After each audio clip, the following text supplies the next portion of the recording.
स्वदेश प्रेम पर सबसे अच्छा निबंध कैसे लिखें, चलिए आपको बताते हैं। इसके लिए सबसे पहले रूपरेखा डालेंगे। रूपरेखा के अंतर्गत प्रस्तावना, व्यक्तिगत उदाहरण, स्वतंत्रता और देश प्रेम, बदलता स्वरूप और उपसंहार।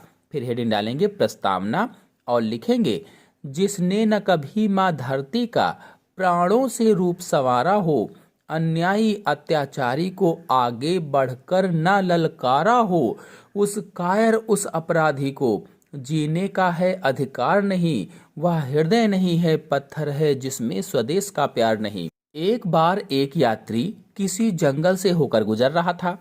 कुछ दूर चलने के बाद उसने देखा कि एक वृक्ष पर आग लगी हुई है। उसके पत्ते जल रहे हैं, किंतु उसकी शाखाओं पर बैठे पक्षी नहीं उड़ रहे हैं। यह देखकर उसे आश्चर्य हुआ। अंत में उसने पक्षियों से पूछा या पक्षियों से कहा, आग लगी इस वृक्ष में, जलने लगे पात, उड़ते क्यों नहीं पक्षियों जब पंख तुम्हारे पास। पक्षियों ने राहगीर की बात का उत्तर देते हुए कहा, फल खाएं इस वृक्ष के, गंदे कीने पात, यही हमारा धर्म है, जलें इसी के साथ।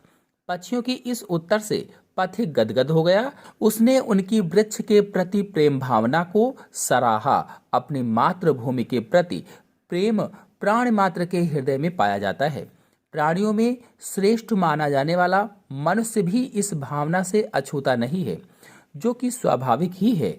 जिस देश के अन्न जल से मनुष्य का शरीर पुष्ट होता है, जिसकी वायु में वह सांस लेता है और जिसकी धूल में सरक सरक कर वह चलना सीखता है, उस मातृभूमि के लिए वह अपना तन मन धन क्यों न निछावर कर दे। उसकी रक्षा के लिए अपने प्राणों की आहुति क्यों न दे दे। देश प्रेम वह पुण्य क्षेत्र है, अमल असीम त्याग से विलसित, आत्मा के विकास से जिसमें मनुष्यता होती है विकसित। फिर हेडिंग डालेंगे व्यक्तिगत उदाहरण। यही भावना थी जिससे प्रेरित होकर भगवान राम ने स्वर्ण मंडित लंका की तुलना में अपनी जन्मभूमि अयोध्या को श्रेष्ठ बताते हुए मातृभूमि और माता को एक समान माना और उन्हें स्वर्ग से भी महान बताया। आप स्वर्णमयी लंका लक्ष्मण न में रोचते, जननी जन्मभूमश्च स्वर्गदपि गरीयसी। देश प्रेम की इस भावना की प्रेरणा से ही महाराणा प्रताप आरावली के वन में भटकते रहे, परंतु अकबर की विशाल मुगल सेना के सामने आत्मसमर्पण नहीं किया।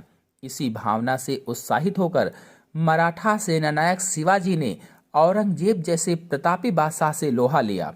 इसी भावना के वशीभूत होकर सरदार भगत सिंह, राजगुरु, सुखदेव आदि क्रांतिकारी वीरों ने हंसते हंसते फांसी के फंदों को चूमा। चंद्रशेखर आजाद, राम प्रसाद बिस्मिल, खुदीराम बोस आदि ने शहादत के मार्ग पर कदम बढ़ाए।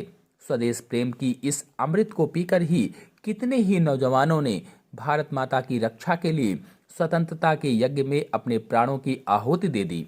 लोकमान्य तिलक, महात्मा गांधी, पंडित जवाहरलाल नेहरू, सरदार पटेल, डॉक्टर राजेंद्र प्रसाद आदि ने स्वतंत्रता का युद्ध करते हुए असीम त्याग का परिचय दिया। भारत माँ के प्यारे लाल नेताजी सुभाष चंद्र बोस ने विदेश में जाकर अंग्रेजी सेना से मोर्चा लिया। अपने राजसी वैभव को त्याग कर उन्होंने अनेक कष्ट सहन किए। देश प्रेम के जीवन में जब तक बहती रसधार नहीं, तब तक यह जीवन नीरस है, खुलता उन्नति का द्वार नहीं। फिर हेडिंग डालेंगे स्वतंत्रता और देश प्रेम। स्वदेश प्रेम एक ऐसी अमूल्य शक्ति है जो जाति और धर्म की सीमाओं को तोड़कर हमें एकता के सूत्र में बांधती है। भारत के स्वतंत्रता संग्राम के सैनिकों में त्याग और बलिदान की जिस अमर ज्योति का प्रकाश था, उसको एक फूल की चाह शीर्षक पद्य रचना में श्री माखनलाल चतुर्वेदी ने इस प्रकार से व्यक्त किया है। चाह नहीं सुरबाला के गहनों में गूथा जाऊं, चाह नहीं प्रेमी वाला के बिंद प्यारी को ललचाऊं, चाह नहीं सम्राटों के सौ पर हे हर डाला जाऊं, चाह नहीं देवों के सर पर चढ़ूं भाग्य पर इठलाऊं, मुझे तोड़ लेना वनमाली उस पथ पर देना तुम फेंक, मातृभूमि पर शीश चढ़ाने जिस पथ जावे वीर अनेक। फिर हेडिंग डालेंगे बदलता स्वरूप। यही भावना थी जिसने देशवासियों के हृदय में देशभक्ति की ज्योति जलाई। स्वतंत्र होने के बाद इस ज्योति की ज्वाला कुछ मंद होती दिखाई दी, किंतु देश पर होने वाले विदेशी आक्रमणों से इस ज्वाला को पुनः प्रज्वलित कर दिया और देशवासियों ने सिद्ध कर दिया कि उन्होंने देशभक्ति की अमर घुट्टी पी है। फिर हेडिंग डालेंगे उपसंहार।